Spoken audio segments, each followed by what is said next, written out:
Hello everybody, this is Iced Blood. Welcome back to Dark Souls 2. So last time we made it to the next boss, and we also unlocked a shortcut, effectively. I think... Oh, we used up all our aromatic oozes last time, okay. Well, we'll use our gold pine resin. So, this time around, we're going to be heading back to that boss for a rematch.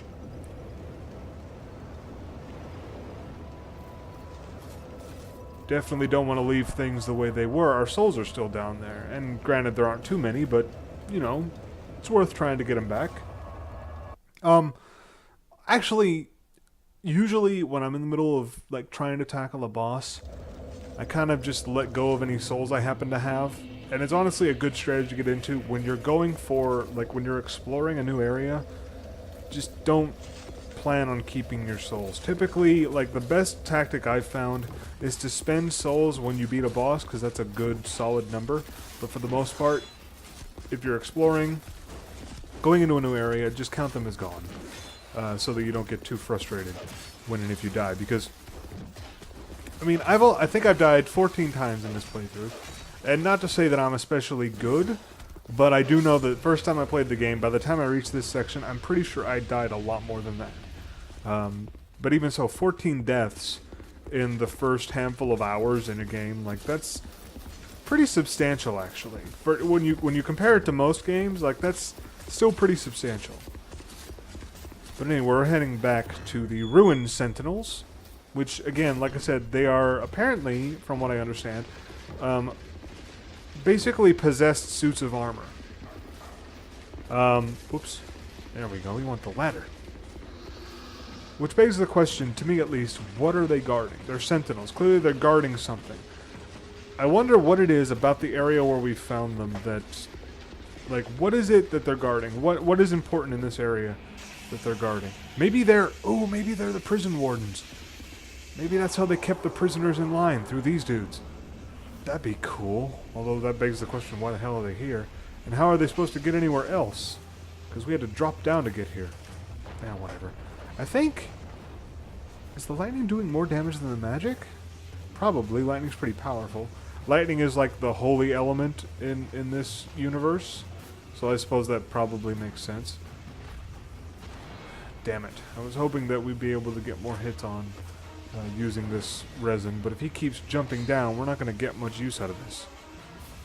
We've only got the one. Which means we won't have to try juggling, you know... trying to stay away from them and adding new resin to the weapon. It makes it a little easier, but still it would have been nice if we had at least one more. That's what sucks about dying when you use up resources, like those oozes that I got, or like the gold pine resin, because you fell down again, you stupid shit. Get back up here. Get back here. There you are. You know what makes me wonder, like, how legendary is the player character? Because if these are prison wardens, like, you'd expect that they would be very effective. And, like, individually, they're not that strong. I mean, look at this. Like, there's one down right there. Like, are there no other undead in this universe that can handle this? Like, I don't know. Maybe not. Maybe that's the whole idea. I'm not sure. But let's, I think... Okay, here we go. There's... Which one are you? You're Alicia. Okay. So let's try and do some damage to you. At least before... There's the other one. Never mind. We're going down. We're going down! I had hoped that that would mitigate some damage. I don't think it did much good. So like I said last time, this is where things get interesting. Because there's a much bigger arena. And that means they have different moves. They can do shit like that. And, of course, we're fighting two at the same time, which, of course, makes that particularly useful because we can effectively do twice as much damage by hitting both of them at the same time.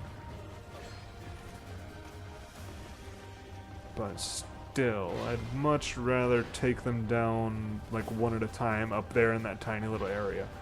Because I do think that Yahim is definitely the easiest of the Sentinels to kill. And it's not like he's doing anything different than these other two. It's just fighting him, you know, one at a time is much easier to deal with. But this is Dark Souls, and bosses aren't meant to be easy. I remember dying on these fuckers like at least 6 or 7 times. If not like a full, 10 or 15.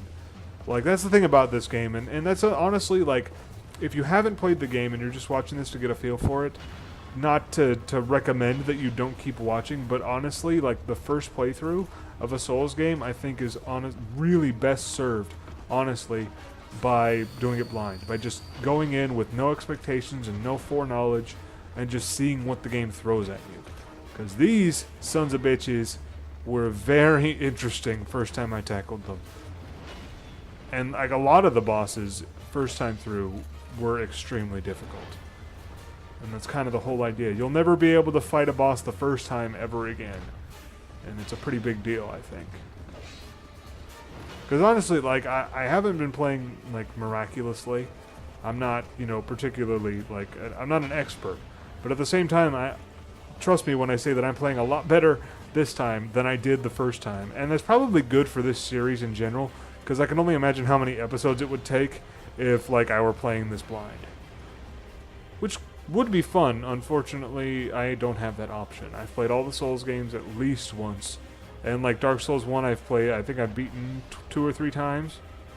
And Demon Souls I beat at least, like, 1.5 times. Something that they added to this one, though, that I wasn't aware of is that the game actually changes in New Game Plus, which is a conceit I will always remember as basically coming from Chrono Trigger, the old Super Nintendo game. I'm not saying that is like the first game to ever implement it, but that's where I remember it from. So even if it isn't the first, it's definitely the first I ever played. And the idea of going into the game like fresh and fighting, going through the entire like boss gauntlet again with all my equipment from the first run, it's always sounded really cool. It's always sounded like awesome. But I think the Souls series was the first series to actually implement an increased difficulty. Oh boy, that was bad. Let's not get cocky. We're almost here. We've almost got this. Come on. Take it slow. There it is. Oh, there it is. All right. Excellent. So there we go. Ruin Sentinels down after 1 death. And we got... Wow. Okay. Well, we're going to make it a short video because we defeated the boss. But I think we did pretty well. So next time we'll explore this area and head to the final boss of this area.